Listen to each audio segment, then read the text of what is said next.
Hi everyone, welcome back. இன்றைக்கி என்ன பண்ணலான்னா பிரியாணி பண்ணலாம். எப்படி பண்ணலான்னு பார்க்கலாமா? ஃபஸ்ட்டு ஆனியன்லாம் கட் பண்ணிட்டு நான் இஞ்சியை கட் பண்ணி போடுறேன். இனியன் பூண்டெல்லாம் உரிக்கிறேன்.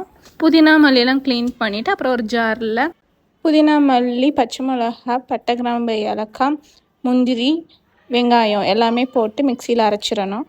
அப்புறம் ஸ்டவ் ஆன் பண்ணிவிட்டு குக்கர் வச்சுட்டு அதில் எண்ணெய், நெய், அப்புறம் பட்டை, கிராம்பு, ஏலக்காய் எல்லாமே, அப்புறம் ஆனியன்லாம் போட்டு வதக்கணும்.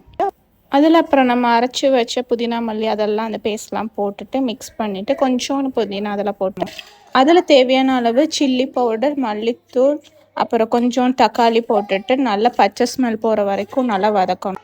அதில் மட்டன் போட்டுட்டு தேவையான அளவு வாட்டர், நான் 1 கிளாஸ் அரிசிக்கு 2 கிளாஸ் வாட்டர் ஊற்றுவேன்.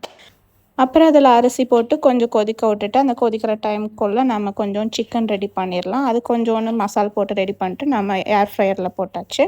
நெக்ஸ்ட்டு குக்கர் க்ளோஸ் பண்ணிவிட்டு 2 விசில் வந்ததும் ஆஃப் பண்ணிவிட்டு அவ்வளோதான், பிரியாணி ரெடி. அப்புறம் நம்ம சாப்பிட்டு நல்ல ரெஸ்ட் எடுக்க வேண்டியதான். பாய்.